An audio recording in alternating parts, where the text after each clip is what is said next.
Et bonjour à tous, j'espère que vous allez bien. On se retrouve aujourd'hui pour parler de Genshin Impact. Oui, encore des informations sur Genshin Impact. Je rappelle qu'il y a l'open beta chinoise qui est actuellement en cours, qui a démarré le 15, donc mardi, et ça nous permet d'avoir pas mal d'informations. J'ai déjà fait une vidéo sur les premières informations qu'on a eues, notamment au niveau des bannières. D'ailleurs, au niveau des bannières, je vais revenir sur quelque chose que j'ai dit par rapport à la bannière de Noël.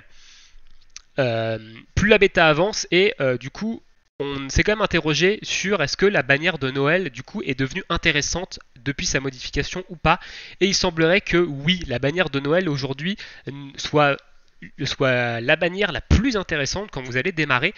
Donc moi par exemple je ferai mes deux multis sur la bannière de Noël. Je vais expliquer rapidement pourquoi. On va aller voir évidemment l'article pour appuyer mes dires par rapport à cette petite modification au niveau des bannières. La bannière permanente, on a vu qu'il y avait du coup Mona, Keking et Kiki qui avaient été ajoutés. Donc on a 5 persos 5 étoiles dans la bannière, mais on a également des armes en personnage 5 étoiles. Donc, à moins, sauf si vous voulez des armes 5 étoiles et pas forcément des persos, vous pouvez push sur cette bannière. Mais sur la bannière de Noël, il n'y a pas d'armes 4 et 5 étoiles. Si vous avez un 4 étoiles ou un 5 étoiles, c'est obligatoirement un personnage. Donc quand on débute le jeu, il est intéressant de plutôt se focus sur cette bannière. Vous pouvez faire deux multis qui ont un coût qui ont 20% de réduction. Donc vous allez utiliser 16 vœux sur les 20 qui vous sont donnés en fait sur les 20 qu'on va avoir lors du pré-lancement. Donc 10 vœux qu'on va avoir dans la boîte cadeau et 10 vœux qu'on va avoir au niveau au rang d'aventure 10, du coup 20, vous allez pouvoir en utiliser 16 sur la bannière de Noël. Personnellement, c'est ce que je vais faire. Donc ça vous garantit Noël qui n'est pas un mauvais perso, qui va vous permettre d'utiliser notamment la clé mort qu'on a dans l'event préparation au combat. Et il va vous permettre de miner tout simplement au début du jeu, et vous allez pouvoir choper d'autres persos. Pour vous donner un exemple, moi sur la bêta, sur l'open bêta chinoise, que oui, j'ai joué un tout petit peu à l'open bêta chinoise, notamment surtout pour tester les perfs de mon PC. Je suis allé jusqu'à débloquer l'invocation quand même, et j'ai fait une multi, donc j'ai fait la multi avec les items qui nous donnent en fait au début, et j'ai eu donc du coup Noël, et j'ai eu Bennett aussi, qui est un 4 étoiles d'élément feu. Donc voilà, et sur votre première multi, vous avez Noël garanti minimum, et vous avez des chances quand même d'avoir un deuxième, soit un 5 étoiles, soit un 4 étoiles, soit même plus. Hein. Après, c'est en fonction de votre chance, mais au minimum sur la première multi, vous avez Noël. Et sur la deuxième multi, vous avez un personnage 4 étoiles garanti qui n'est pas Noël apparemment. On ne peut pas avoir un doublon de Noël sur cette bannière. Alors si je dis une grosse bêtise, quelqu'un me le dise dans les commentaires, mais je ne crois pas qu'on puisse avoir Noël sur la deuxième multi. Donc du coup, mais néanmoins, ça vous garantit un personnage 4 étoiles minimum.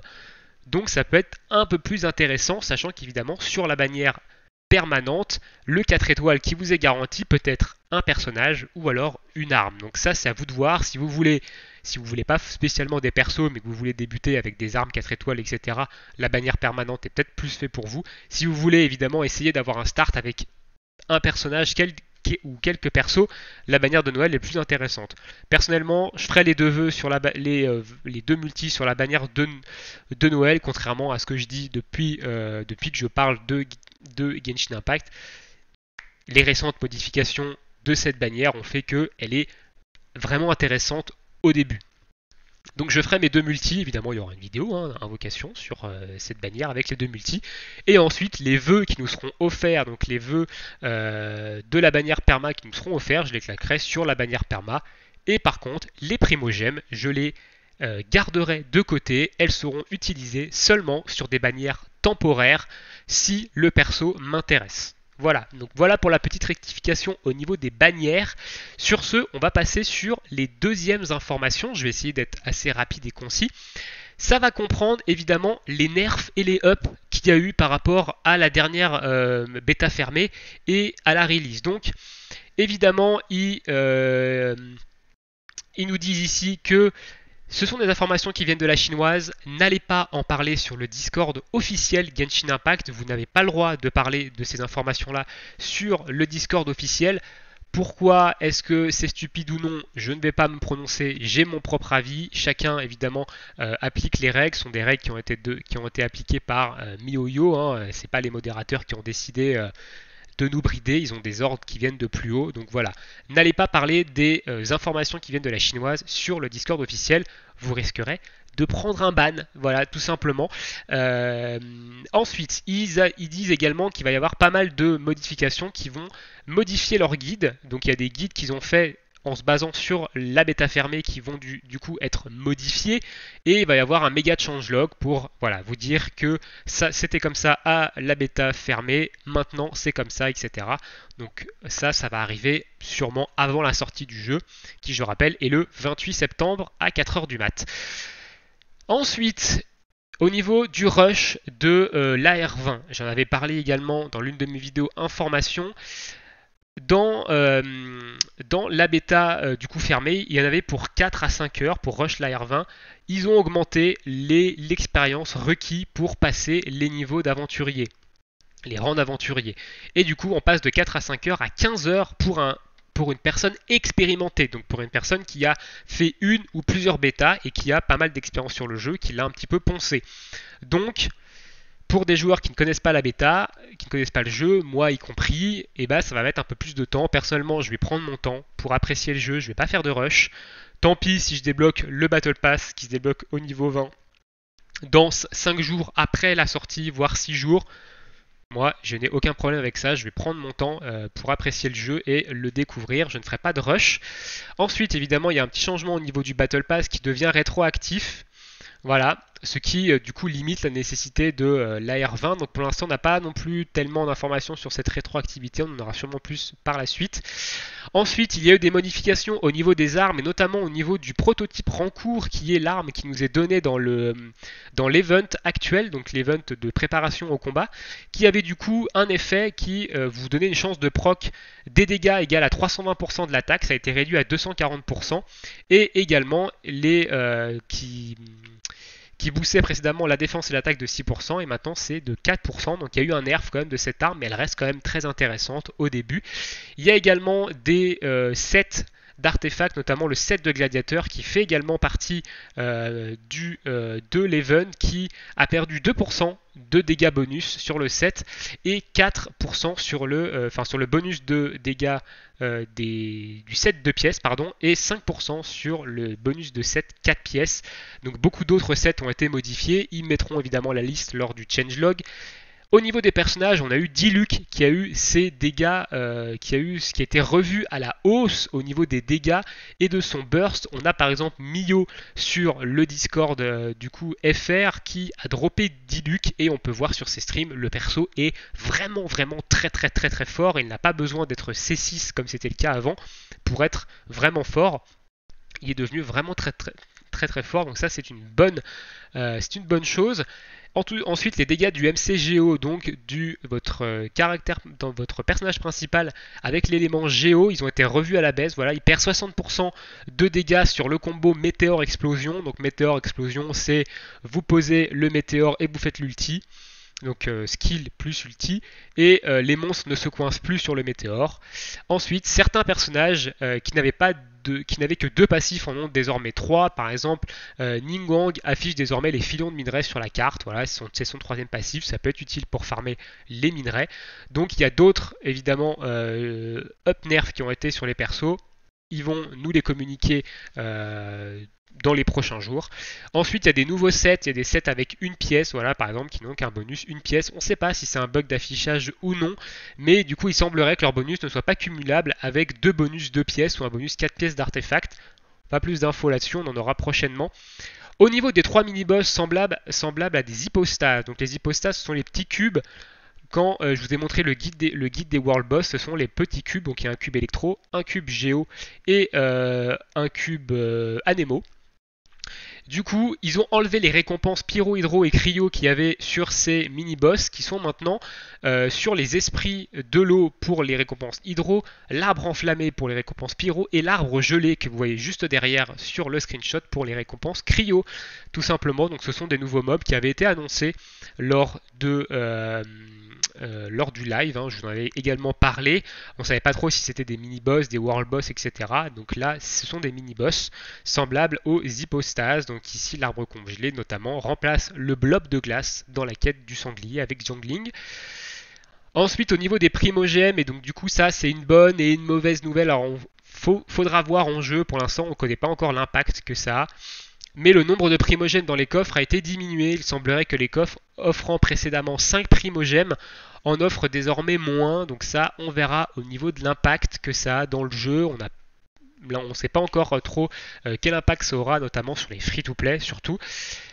2 nouveaux succès en solo et en groupe ont été ajoutés. Vous avez toute la liste ici des succès. Il y a une pelletée de succès à faire en solo et en groupe qui vous donne pas mal de primogèmes, des gemmes pour invoquer, etc. C'est peut-être pour ça qu'ils ont réduit en fait les primogèmes qui sont donnés dans les coffres. C'est parce qu'ici on en a quand même pas mal et il y a l'air d'avoir quand même beaucoup de succès. Je vous ferai sûrement une vidéo où on ira voir un peu tous les succès. Hein. J'ai toutes ces captures d'écran, je les ai. Donc voilà, on ira peut-être même en jeu. Je me mettrai peut-être sur la bêta chinoise pour vous montrer ça. Sachez que la bêta chinoise, entre parenthèses, je n'y ai joué que quelques heures pour tester les perfs de mon ordi. Je n'y ai pas remis les pieds dessus car je ne veux pas me spoil et je veux apprécier le jeu le 28. Ça c'est mon propre choix. Hein. Après chacun fait ce qu'il veut. Donc les succès, on en parlera à part parce que c'est quand même assez long. Et il y a eu des changements au niveau du système des profondeurs spiralées. Donc c'est un peu le contenu endgame du jeu. Les récompenses des 8 premiers étages des profondeurs spiralées sont bien plus élevées désormais. Avant on gagnait 120 gemmes, 120 primogèmes. Maintenant on en gagne 300 primogèmes, mais elles ne se réinitialisent plus. Chaque mois, il n'y a que 3 salles et il n'y a plus que 3 salles par étage. Je crois qu'il y avait 5 salles avant par étage. Donc les 8 premiers étages avec les 3 premières salles, du coup, on voit ici sur le screenshot, on va gagner 300 primogèmes à peu près par étage ici. Mais ça ne se réinitialise pas. Une fois que vous les avez faits, et vous ne pouvez plus les refaire. À partir de l'étage du coup 8, nous rentrons dans un nouveau type de profondeur qui ont 2 resets par mois. Donc toutes les 2 semaines, ça va être reset et les récompenses de cet étage ne sont pas encore accessibles. Donc ça c'est pas mal, il va falloir essayer de monter dans les abysses jusqu'à l'étage 8 pour pouvoir avoir ce qui se reset tous les 2 semaines et farmer en fait des récompenses. Il y aura sûrement des primogèmes ici à gagner toutes les 2 semaines, mais pas que. On attend évidemment le détail des récompenses sur ces niveaux. Ensuite, la séparation en 2 équipes se fait désormais à partir du palier 5 et les monstres gagnent 5 niveaux par étage. Et ensuite, on a également des infos au niveau du cadeau d'anniversaire. Voilà, dans le jeu, vous pouvez mettre la date de votre anniversaire. Quand c'est le jour de votre anniversaire, vous recevez un cadeau dans votre boîte aux lettres. Dans la description du coup du gâteau ici qu'on reçoit, il y a marqué première année. Donc il y a une supposition qui est faite sur le fait que ce gâteau évolue chaque année au niveau de la date de votre anniversaire. Ensuite, on a des modifications au niveau des résonances élémentaires. Les résonances élémentaires, rapidement, qu'est-ce que c'est? Quand vous allez jouer plusieurs persos du même élément dans votre équipe, par exemple, vous jouez 2 personnages pyro, 2 personnages électro, une résonance élémentaire va s'activer et vous allez avoir un bonus en fonction de quel élément vous avez en résonance. Donc ici, pour pyro, il y a eu une modification. Les dégâts sont maintenant l'augmentation de l'attaque est maintenant de 25%. Précédemment c'était 10% et ça réduit également les effets de cryo de 40%. Pour hydro, réduction des effets de pyro de 40%, augmentation des soins de 30%, avant c'était 10%. Pour le cryo, on a une réduction des effets électro de 40%, une augmentation du taux de critique de 15%, avant c'était 10% lorsque vous attaquez des ennemis dans l'état gel ou cryo. Je rappelle, gel c'est une réaction élémentaire entre hydro et cryo. Ensuite, bonus sur les géos, vos actions sont plus difficiles à interrompre. Le bouclier protecteur augmente les dégâts infligés de 15%, précédemment 5%. Donc les boucliers protecteurs, c'est ce que vous allez ramasser, les petites choses que vous allez ramasser par terre qui vont vous donner un bouclier élémentaire en fonction de l'élément avec lequel vous avez fait proc. Vous mettez l'élément géo sur votre cible. Un pyro va venir appliquer l'élément pyro sur la cible, ça va créer des petits fragments de cristallisation, vous les ramassez, ça va vous faire un bouclier pyro et ça va vous augmenter vos dégâts infligés de 15% pendant la durée de ce bouclier.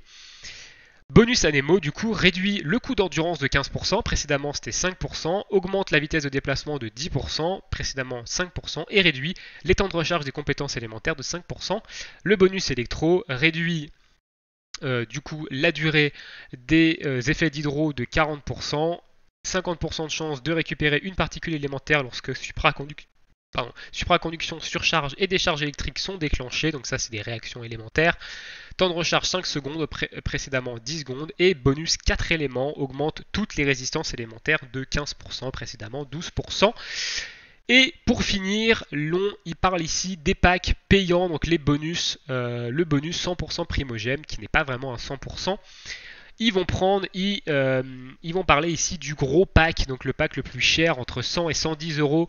Il coûte entre 100 et 110 euros de primogème ici, et ils vont vous expliquer comment ça fonctionne. Donc la première fois que vous allez acheter le pack, vous allez avoir 6480 primogèmes plus 6480 primogèmes, donc le double en fait, tout simplement. Vous allez avoir le double pour entre 100 ou 110 euros, ça va dépendre de la plateforme.